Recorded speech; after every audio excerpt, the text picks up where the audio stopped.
Students, आज हम पढ़ने जा रहे हैं आपके गद्य खंड से चैप्टर सेकेंड बाजार दर्शन, जो कि जैनेंद्र कुमार जी द्वारा लिखित है।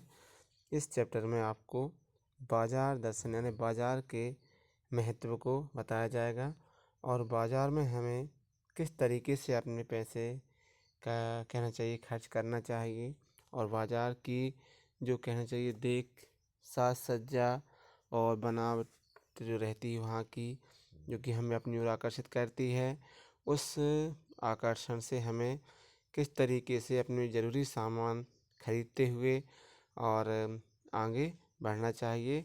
और पैसे का कहना चाहिए इस चैप्टर में यह भी बताया गया है कि आपको पैसे का सदुपयोग करना आना चाहिए और बिना काम के हमें बहुत सारा सामान जो कि हमारे यूज में नहीं आता, और बाज़ार का जो कहना चाहिए माहौल हमें उसकी ओर आकर्षित करता है। बहुत अच्छे से सजावट रहती है वहाँ पर, तो वह देखना तो ज़रूर चाहिए और उसका भाव भी पता करना चाहिए कि कौन सी चीज़ कितने में है। लेकिन ये ज़रूरी नहीं है कि हमारे जेब भरा हुआ है तो हमें बहुत सारा सामान बिना कारण के खरीदना चाहिए। यह इस चैप्टर के माध्यम से हमको बताया जा रहा है। इसमें हमें दो प्रकार के लोगों के बारे में बात की गई है आपके इस चैप्टर में। एक तो वह लोग होते हैं जो कि बिना कारण के बहुत सारा सामान लेने जाते हैं, कुछ थोड़ा सा सामान, लेकिन बाज़ार जब जाते हैं तो वहाँ का बाज़ार की कहना चाहिए साज सज्जा और वहाँ का जो माहौल रहता है वह देखकर वह मोहित हो जाते हैं और बहुत सारा सामान खरीद लेते हैं। और वह ये समझते हैं कि हमें पैसे जो कहना चाहिए हम बड़े हैं और हम पैसे वाले हैं तो बहुत सारा सामान खरीदेंगे, तरह तरह के सामान खरीदेंगे तो लोग समझेंगे कि हम थोड़े समाज के ऊंचे लोगों में से हैं। और अपना रुतबा बढ़ाने के लिए और अपनी समाज में प्रतिष्ठा बढ़ाने के लिए वह कुछ ऐसे सामान भी खरीद लेते हैं जिनका कि वह ये उपयोग भी नहीं करते हैं और घर में जाकर वह सामान जमा रखा रहता है। तो इस तरीके से यह कहने की बात है। तो और एक प्रकार के ऐसे आदमी की भी बात की गई है इस चैप्टर में जो कि बहुत मितव्ययी हैं, यानी कहना चाहिए बहुत ज़रूरी सामान जो रहता है उसी को खरीदते हैं और पूरा बाज़ार घूमकर वो आ जाते हैं। और वह बाज़ार का जो रौनक, बाज़ार की जो मोहकता उन्हें मोहित नहीं करती है, क्योंकि उनको पता रहता है कि हमें किस तरीके से अपने पैसे का सदुपयोग करना है और कौन सा पैसा हमें किस जगह लगाना है। और वह अपने इस समाज में अपनी अलग छवि रखते हैं। तो आप हम इस चैप्टर में यही मेन जो है आप पढ़ेंगे, तो हम देख लेते हैं थोड़ा। एक जो रहते हैं, एक बार की बात है, मित्र बाज़ार गए थे एक मामूली चीज़ लेने के लिए, पर लौटे एकदम बहुत से बंडल पास लिए थे। अब बहुत सारा सामान लेने गए थे, थोड़ा सा सामान, लेकिन बहुत सारा सामान लेकर आ जाते हैं। तो मैंने उनके दोस्त उनसे पूछते हैं कि ये क्या है। बोले यह तो साथ थी, यानी वह अपने उस सामान का कहना चाहिए जो क्रेडिट देते हैं अपनी पत्नी को, कहते हैं यह साथ थी और इनके कारण यह बहुत सारा सामान हम लेकर आए हैं। और वो यह भी कहने लगते हैं साथ में कि भाई पैसा है, पावर है, उसके सबूत में आज आसपास माल टाल ना जमा हो तो क्या खाक पावर है। यानी हमारे पास पैसा है और हमारे पास बहुत सारा सामान ना हो तो फिर पैसा किस काम का, फिर कौन लोग समझेंगे हमको कि हम पैसे वाले हैं। तो मैंने कहा यह कितना सामान ले आए। मित्र ने सामने मनी बैग फैला दिया, कहा देखिए सब उड़ गया है, अब तो जो रेल टिकट के लिए भी बचा हो, यानी बस रेल टिकट के लिए शायद बचा होगा पैसा और पूरा उड़ गया है। मैंने तय माना कि और पैसा होता और सामान आता, वह सामान ज़रूरत की तरफ देखकर नहीं आया, अपनी परचेजिंग पावर के अनुपात में आया है, यानी खरीदने की क्षमता के अनुसार यह आया है।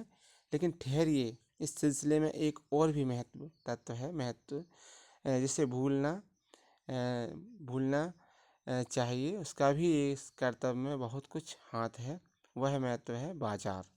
तो मेन चीज़ यहाँ पर क्या बताई गई है, बाजार। मैंने कहा, यह इतना कुछ नहीं ले आए, यानी ज़्यादा नहीं लग रहा कि आप ज़्यादा लेकर आ गए हैं। तो मित्र बोले, कुछ ना पूछो, बाजार है कि शैतान का जाल। ऐसा सजा सजा कर माल रखते हैं कि बेहया ही हो जो ना फंसे, कहना चाहिए। इस तरीके से सजाया जाता है बाजार को कि बहुत कुछ लोग हों जो ना फंसे, बाकी सब लोग उसके माया जाल में फंस जाते हैं। मैंने मन में कहा, ठीक बाजार आमंत्रित करता है, आओ मुझे लूटो और लूटो, सब भूल जाओ, मुझे देखो, मेरा रूप और किसके लिए है, मैं तुम्हारे लिए हूँ, नहीं कुछ चाहते हो तो भी देखने में क्या हर्ज है। यानी तो वहाँ के लोग भी कहते हैं, भाई देखो ये सामान ऐसा है, देख तो लो आप। अब उसके बाद ऐसे बाजार भी ऐसे ही कहते हैं, अजी आओ भी, इस आमंत्रण में यह खूबी है, आग्रह नहीं है, आग्रह तिरस्कार जगाता है, लेकिन ऊंचे बाजार का आमंत्रण मूक होता है और उससे चाह जगती है, चाह मतलब अभाव, कहना चाहिए।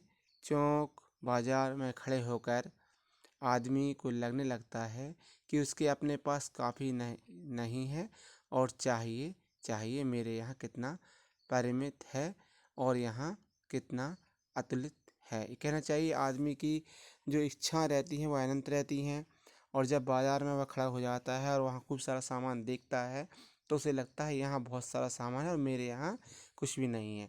तो मैं बहुत सारा सामान यदि ये लूँगा तो मैं भी कुछ, कहना चाहिए, बड़ापन अपना बताने की कोशिश करता है।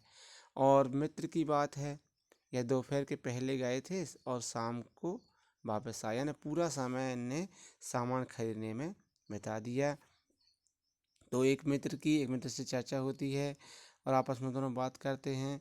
तो फिर देखिए आप लोग क्या कहते हैं, पर मित्र की बात ठीक थी, अगर ठीक पता नहीं है कि क्या चाहते हो तो सब और की चाहत तुम्हें घेर लेगी, पर परिणाम त्रास ही होता है, गति नहीं होगी न कर्म।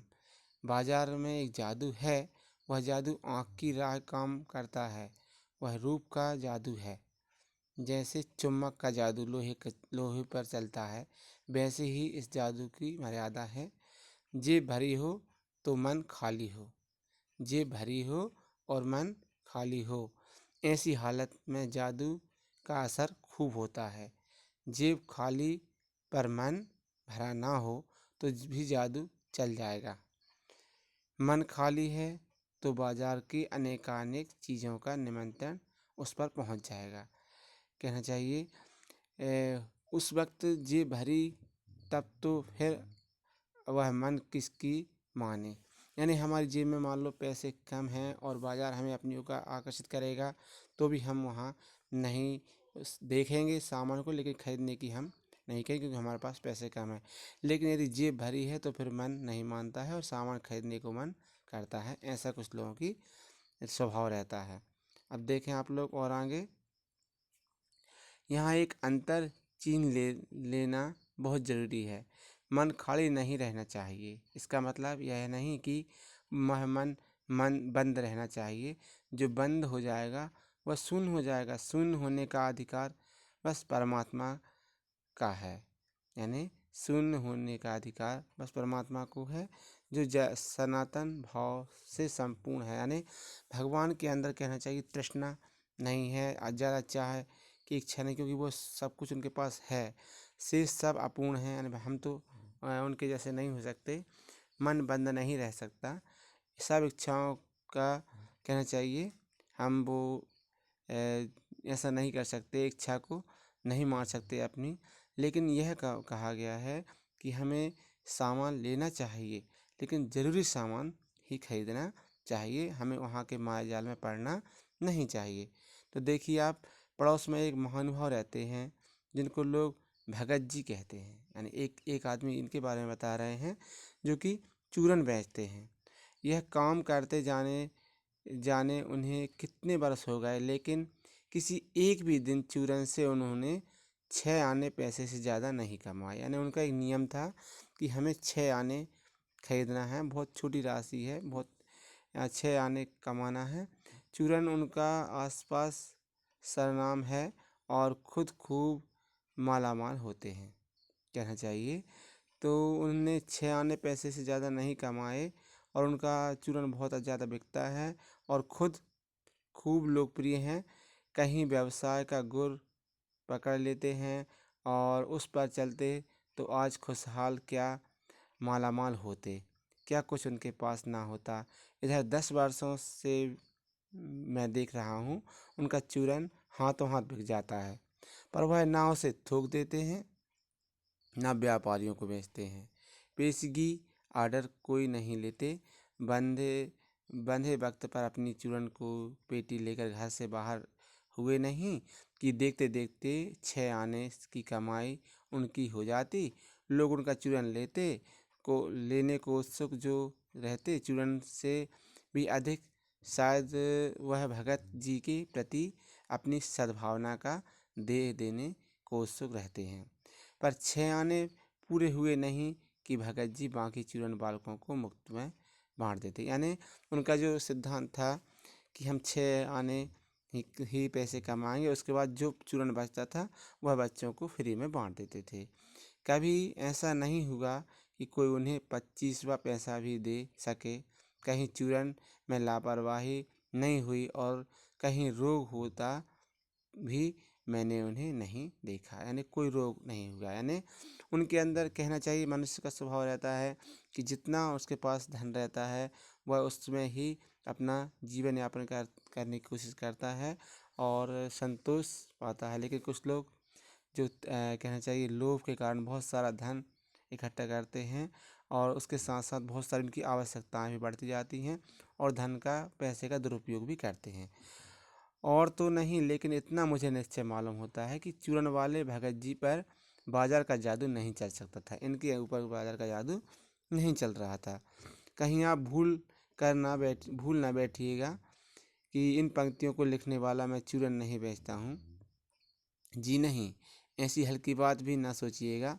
यह समझिएगा कि लेख के किसी भी मान्य पाठक से उस चूरन वाले को श्रेष्ठ बताने की मैं हिम्मत कर सकता हूँ। क्या जाने उस भोले आदमी को अक्षर ज्ञान तक भी है या नहीं, और बड़ी बातें तो उसे मालूम क्या होंगी, और हम आप ना जाने कितनी बड़ी बड़ी बातें जानते हैं। इससे यह तो हो सकता है कि वह चूरन वाला भगत हम लोगों के सामने एकदम नाचीज आदमी हो, लेकिन आप पाठकों की विद्वान श्रेणी का सदस्य होकर भी मैं यह स्वीकार नहीं करना चाहता हूँ कि उस अपर पदार्थ प्राणी को वह प्राप्त तो है जो हम में से बहुत कम को शायद प्राप्त है। उस पर बाजार का जादू वार नहीं कर पाता। माल बिछा रहता है और उसका मन अडिग रहता है। पैसा उसके आगे होकर भीख तक मांगता है कि मुझे लो, यानी भीख मांगता है, यानी उसको लेने के लिए आकर्षित करता है। लेकिन उसके मन में पैसे पर दया नहीं समाती। वह निर्मम व्यक्ति जो है पैसे को अपने आहत गर्भ में बिलखता ही छोड़ देता है।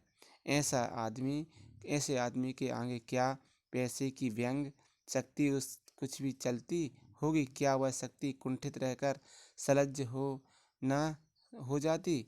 तो देखिए आप लोग, इसके बारे में बताया गया है। पैसा उस व्यक्ति के ऊपर कोई प्रभाव नहीं डालता। उस बल को नाम उस जो उसका जो बल है उस बल को नाम जो दो, पर वह निश्चय उस तल की वस्तु नहीं है जहाँ संसारी वैभव फलता फूलता है। अपर जाति का तत्व है। लोग स्पिरिचुअल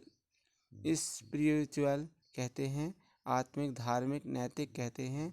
मुझे योग्यता नहीं है उन शब्दों के मैं अंतर देखूं और प्रतिपादन करूं। मुझे शायद से सरोकार नहीं है। मैं विद्वान नहीं कि कहना चाहिए, मैं अपने आप को कहते हैं कि मैं विद्वान नहीं कि शब्दों में अंतर देखूं और प्रतिपादन करूं। तो ये उसके बारे में हमको बताया गया है। एक बार चूरन वाले भगत जी बाजार चौक में दिख गए। मुझे देखते ही उन्होंने जय राम किया यानी मैंने भी जय राम कहा। उनकी आंखें बंद नहीं थीं और ना उस समय वह बाजार को किसी भांति कोस रहे मालूम होते थे। राह में बहुत लोग, बहुत बालक मिले तो भगत जी द्वारा पहचाने जाने की इच्छुक थे। भगत जी सबको हंसकर पहचाना। भगत जी सबको ही हंसकर पहचाना, सबका अभिवादन किया और सबको अभिवादन की करने के बाद तनिक भी यह नहीं कहा जा सकेगा कि चौक बाजार में होकर उनकी आंखें किसी से भी कहना चाहिए कम खुली थी, लेकिन भौचक्के के हो रहने की लाचारी उन्हें नहीं थी। यानी कहना चाहिए यहाँ पर हमें बहुत सारा सामान उनको दिख रहा था, लेकिन वह कभी भी उनका मन उसकी ओर ललित नहीं हुआ। अब आप देखिए, यहाँ मुझे ज्ञात होता है कि बाजार की सार्थकता भी वही मनुष्य देता है जो जानता है कि वह क्या चाहता है, और जो नहीं जानते हैं वे क्या चाहते हैं। अपनी पर्चिंग पावर, यानी हमने खरीदने की शक्ति कितनी है हमारी, और पर्चिंग पावर के गर्भ में अपने पैसे से केवल एक विनाशक शक्ति, शैतानी शक्ति, व्यंग की शक्ति ही बाजार को देते हैं। ना तो वे बाजार से लाभ उठा सकते हैं, ना उस बाजार को सच्चा लाभ दे सकते हैं। वे लोग बाजार रूप बढ़ाते हैं, जिसका मतलब है कि कपट बढ़ाते हैं। कपट को बढ़ती का अर्थ परस्पर ही सद्भाव की घटी। इस सद्भाव के ह्रास पर आदमी आपस में भाई भाई और सुहृद और पड़ोसी फिर रह ही नहीं जाते और आपस में कोरे गाहक और बेचक की तरह व्यवहार करते हैं। यानी उनका तो लाभ होने लगता है, तो फिर वह यह नहीं देखते कि हमें क्या सामान बेचना चाहिए और क्या सामान सामने वाले को लेना चाहिए। वो तो सिर्फ पैसे की कमाई में लगे रहते हैं और उनका जो बाजार है एक प्रकार से धंधा बन जाता है। मानो दोनों एक दूसरे को ठगने की घात में हों। एक की हानि में दूसरे का अपना लाभ दिखता है, और यह बाजार का बल्कि इतिहास का सत्य माना जाता है। ऐसे बाजार को बीच में लेकर लोगों में आवश्यकताओं का आदान प्रदान नहीं होता, बल्कि शोषण होने लगता है। तब कपट सफल होता है, निष्कपट शिकार होता है। ऐसे बाजार मानवता के लिए विडंबना है, और जो जैसे बाजार का पोषण करता है, जो उसका शास्त्र बना हुआ है, वह अर्थशास्त्र सरासर आधा औंधा है। वह मायावी शास्त्र है, वह अर्थशास्त्र अनीति शास्त्र है।